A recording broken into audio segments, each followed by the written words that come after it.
All right, what's going on? Friday, hour number 2. Idaho Sports Talk, Prater on the ball game. Pleasure to have you guys with us. What are your plans this weekend? 208-424-9300 on our Cloverdale Plumbing text line. Prater, we heard Alexander Mattison yesterday on the Zach Gelb show that follows us here on CBS Sports Radio every day. So it was nice to hear his voice again. But let's dive deep into the Alexander Mattison situation up with the Minnesota Vikings. We're joined now by Alec Lewis. He's with The Athletic, and he is the Vikings beat writer, and all the more reason to subscribe to The Athletic so you can get all this information about your favorite Boise State players. Alec, welcome to Boise, Idaho, and Prater in the ball game. You ever been to Boise before, Alec? I have not, and I'm from Alabama, so I grew up like a huge college football guy, and I've always I honestly have always wanted to get up there and see a game at that field and in that environment. I have not, and hopefully one day we'll be able to make it happen. But I appreciate you guys having me. Absolutely, man. All right, just your initial thoughts when the Vikings, and you know how the NFL works right now and how it is for high-priced running backs, and the Kevin O'Connell regime didn't sign Dalvin Cook to that contract. That was obviously the Zimmer regime there. And your immediate thoughts when, okay, Dalvin Cook, you heard, is going to get released, and Alexander Mattison, who's been an RB2 and a steady one the last few years, he's going to now be the Vikings lead back. What'd you think about that, Alec? Yeah, well, I'll tell you this. I had a conversation with somebody inside the building earlier this spring, and I think at that point we had an idea about what was going to happen with Dalvin, but I think the conversation with somebody who has a big role in this thing was like, whether Dalvin is back or not, like, we really want to give Alexander Mattison more touches, more carries.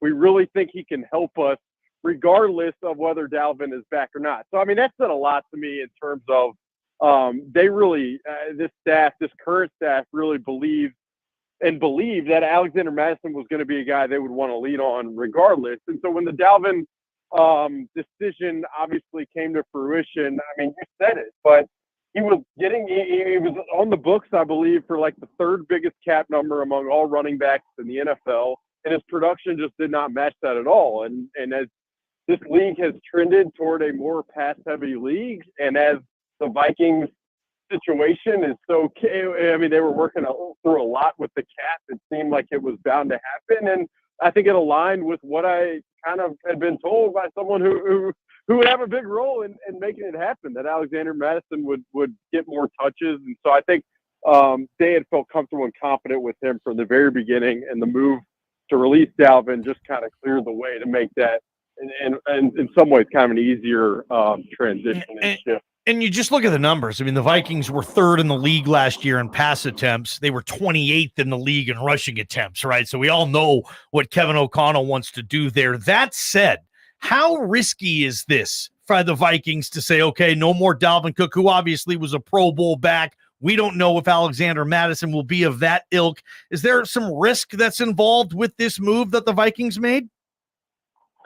You know, I would say it's interesting. Like, you compare that risk with getting rid of a guy who has obviously been incredibly productive in Dalvin Cook.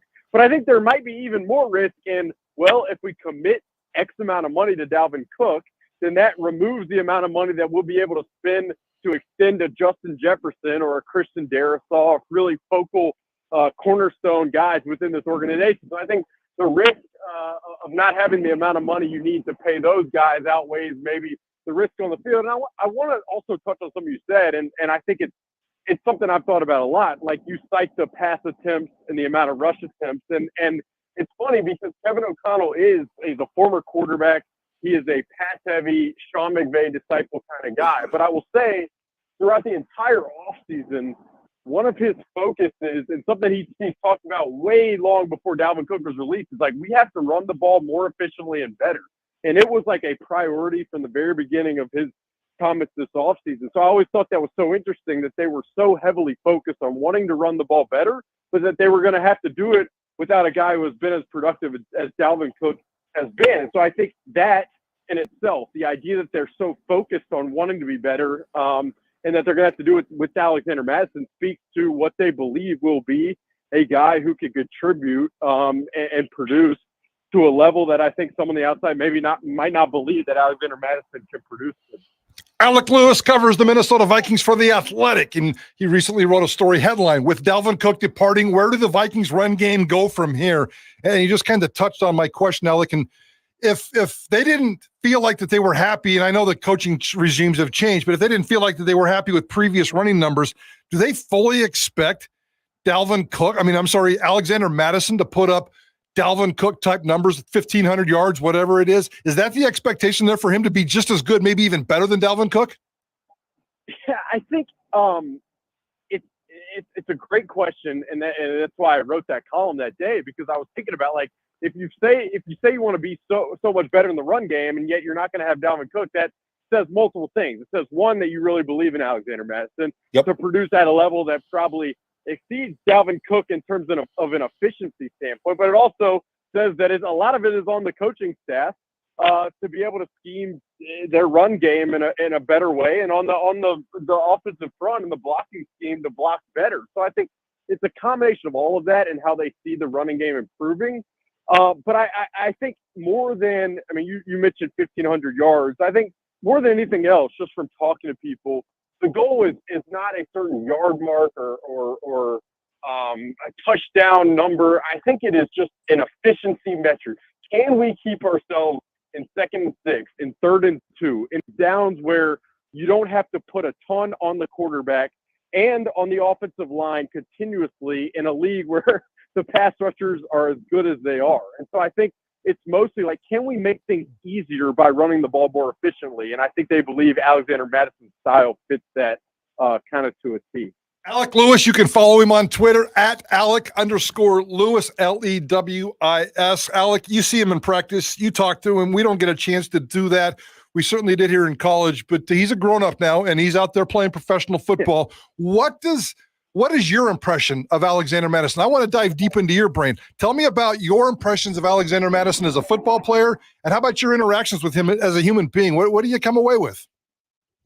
Yeah, it's great. It's great question. Great to talk about. I mean, I started covering this team last year, right before the season, and kind of my strategy and the way I went about it was like, before I start badgering these guys who are NFL players with a bunch of for lack of a better term, annoying reporter questions, I was like, I kind of just want to like introduce myself to these guys, make sure they know who I am. And I remember Alexander Mattison and introducing myself to him. I remember his locker. I mean, I know his locker was kind of like tucked away in like a secondary layer of the locker room. It's hard to describe with words unless you're inside it. But I went up to him, and I believe he had just had his new child at the time, so I congratulated him. But I mean, he was such a like soft-spoken, nice guy, and I think he is like, the Vikings have done a lot in terms of the transition, in terms of coaching and regime in the front office, to highlight kind of the culture that they want to build. And I think it's a lot about like player-led team, player kind of infused work environment. I think Alexander Mattison kind of fits that to a T. He comes across as a guy who is very aware and understanding of like the industry, of the locker room, of what the team is seeking to do.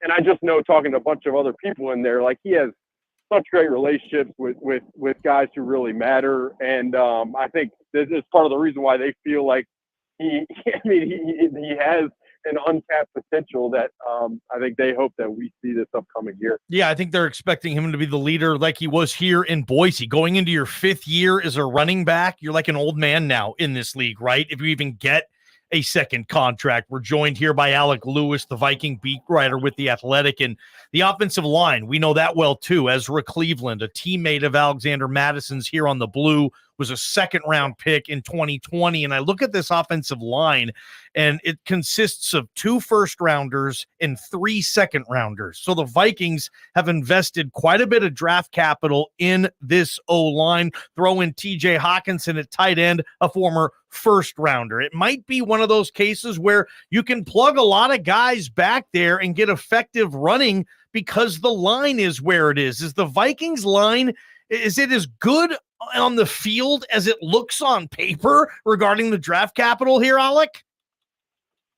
I would say no. I would say they have.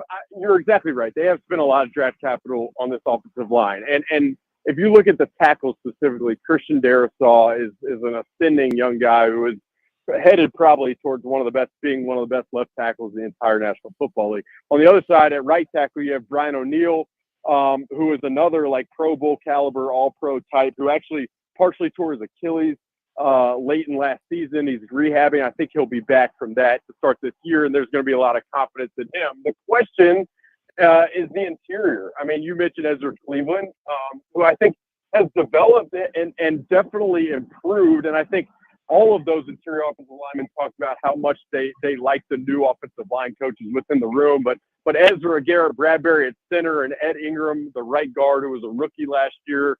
I think that's really the tall tale. How good can this offensive line be? If the interior and those three guys can take a step forward, and just the continuity as a whole can help elevate that group, I think that's where the run game can continue to take a step. And also, you mentioned TJ Hawkinson. I mean, the other thing is one of their first signings the entire offseason was the guy Josh Oliver, who is, for lack of a better term, like I asked the offensive coordinator, how can he help? And he's like, well, have you seen the guy? I mean, Josh Oliver is a gigantic tight end who can block guys on the edge. And so I think they went out and signed him for a reason. I think he's another key layer of what they want to do in the run game.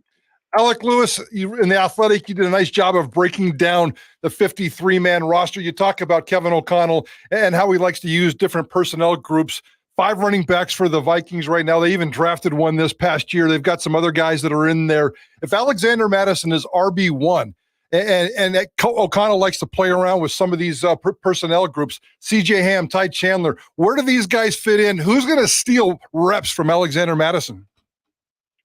Yeah, I think that's a great question, something a lot of people around here are curious about and curious to follow as training camp progresses. I mean, they drafted a guy last year, Ty Chandler, out of North Carolina, who had dealt with some injuries, but he's kind of like a speed back, and I think there's just an expectation for a lot of people that he'll probably be the number 2, and they're going to need him to produce maybe more than he's proven, obviously, at this level in years past. And there are other guys, Kanae Nwangu has been the kick returner, and he's a guy who is another like speed pass-catching back, but from a running perspective hasn't proved a ton, so there are questions there. And then they drafted, to your point, Dwayne McBride out of UAB, who I mean, honestly, you turn on the tape of that guy, it looks like you're watching a guy face little kids. Yep. It's crazy. Yep.